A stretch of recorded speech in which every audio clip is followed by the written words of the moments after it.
The New England Patriots are notorious for finding the quote diamonds in the rough with undrafted free agents. So we'll see if that's the case again for the 2020 season. I'm Sierra Goodwill here with Evan Lazar. Evan, now that we've had some time to kind of really do a little bit of a deep dive into each of these free agents that were undrafted that the Patriots showed interest in and ultimately signed, do any of them stick out to you?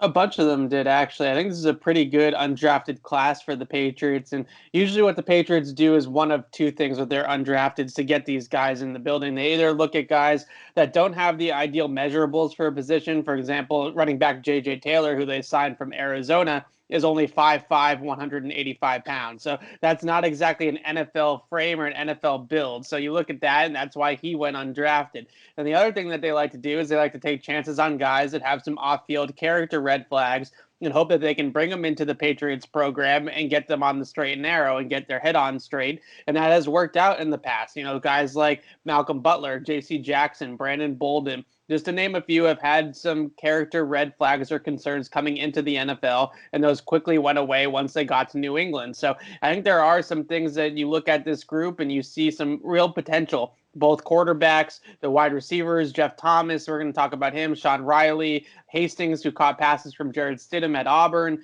You know, that's a nice little group there. You have on the defensive side of the ball, Nick Coe. You have J.J. Taylor at running back, who I mentioned.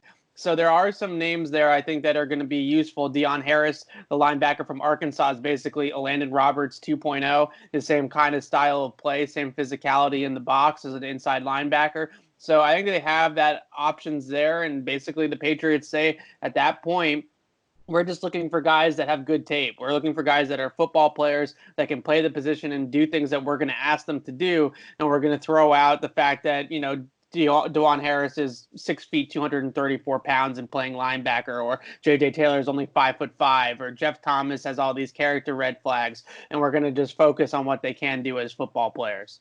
Yeah, let's talk about Jeff Thomas because he's definitely someone who's piqued a lot of interest after signing with the Patriots. The wide receiver out of Miami, like you mentioned, a couple off-field issues with him, suspensions, but really high potential. What do you see from Thomas that could be able to have him contribute in 2020?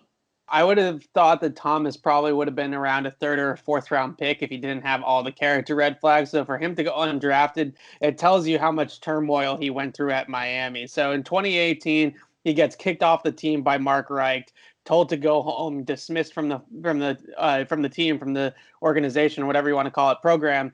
Then in 2019, he comes back with Manny Diaz as the head coach of the Hurricanes and gets suspended for 2 more games for similar kind of rules violations. So it's a lot of stuff off the field in terms of his lifestyle. And then also on top of that, some just turmoil within the building as well in terms of getting down to work, focusing on his job, understanding his role, and being okay with his role. But then again, you turn on the tape with him, he's an explosive playmaker. He runs a 4.45, but I think he runs even faster than that on tape. But I think that the other thing that really stood out to me was his ability to attack defenses at all 3 levels. This is a guy that you can throw a screen to at the line of scrimmage, and he can make people miss and dance and out of tackles and make things out of nothing out of that.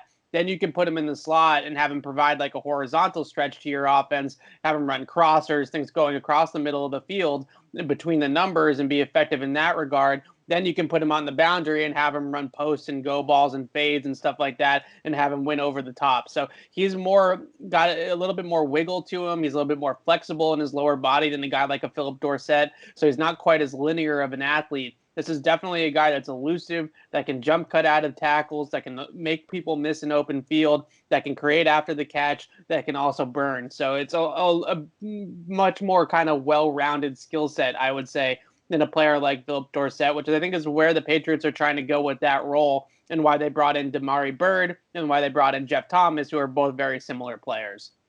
We'll see if Thomas or any of the other UDFAs keeps that streak alive for the Patriots and makes that 53-man roster. But for all the rest of our Patriots coverage, check it out on our website at clnsmedia.com. And don't forget to subscribe to our YouTube channel at Patriots Press Pass.